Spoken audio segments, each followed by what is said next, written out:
We are into peach season. Look at these beauties here. It is time to take care of fresh fruit peaches.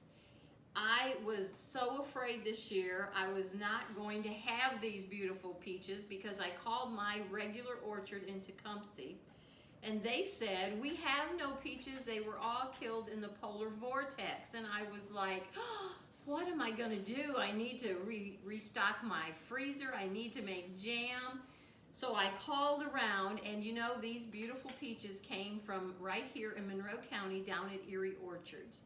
So they are just gorgeous and they're not in for a long time. So make sure to get some of these peaches. We are going to be making several different recipes highlighting the peaches. So make sure that you head out and pick some up while they're available. Just like all the fresh foods we've been working on, they're only available for a short time.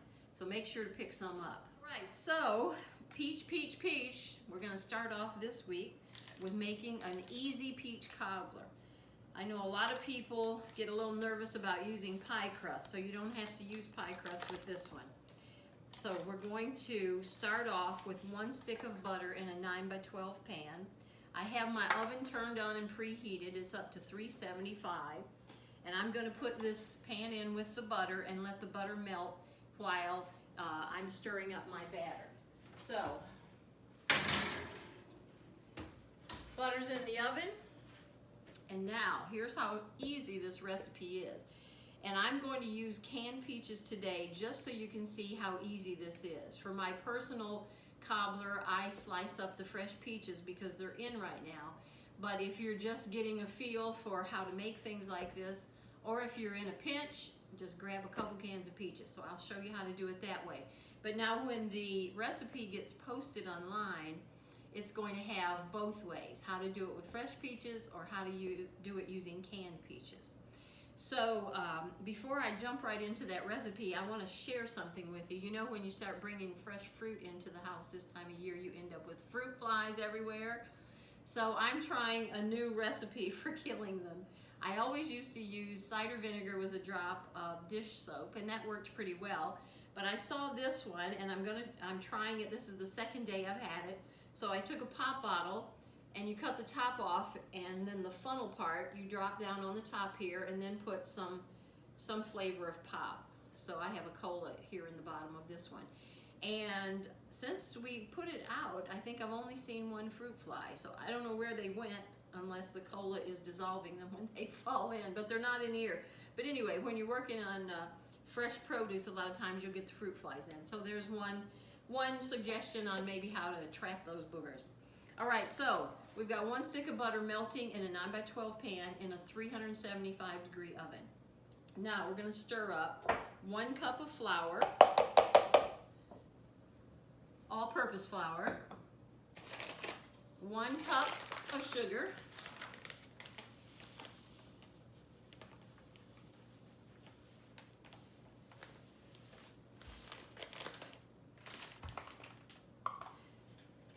quarter teaspoon of salt,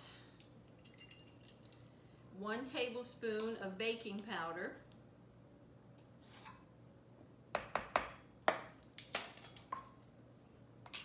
and 1 cup of milk. So it's like 1, 1, 1.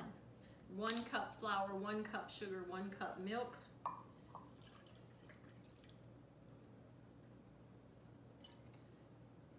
One tablespoon baking powder and quarter teaspoon salt. So we're just going to stir this until the dry ingredients are wet. This isn't something you want to put a whisk in and smooth it all out.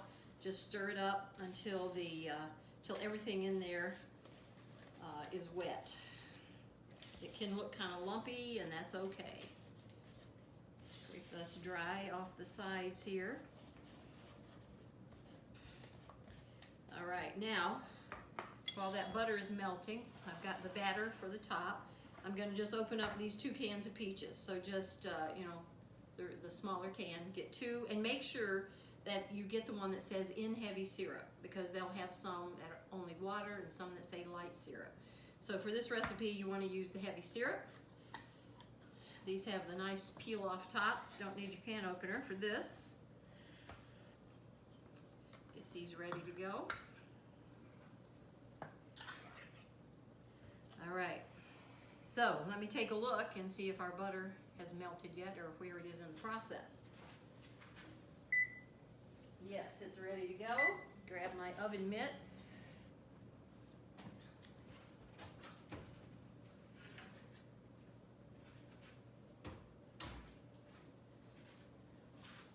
Butter, butter, butter.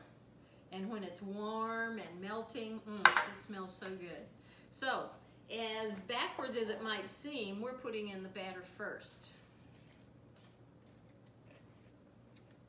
So right on top of the melted butter, let's pour in all the batter.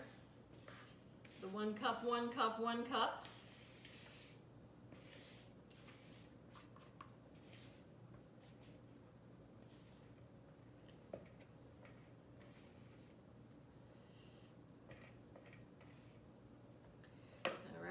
Now, I'm going to pour my peaches on top of the batter, all the peaches and all the syrup.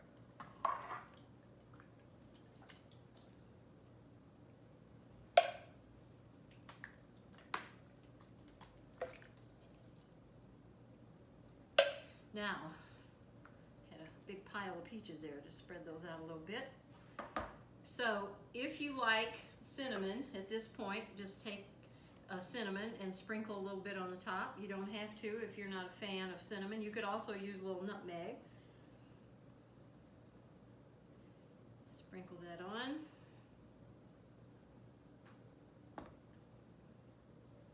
All right, cinnamon and butter. All right, back into our 375-degree oven. All right, so at 375, you bake your cobbler for 40 to 45 minutes. I used 45 minutes for mine, but you can check it at 40 and see how it's coming. So remember, we had dough in the bottom and we poured peaches on top, but look what happens when you cook your cobbler. Your dough comes up to the top. It bakes up over top of your fruit. So this cobbler is all done. Lovely to serve warm with ice cream or whipped cream. Yeah, now you're talking.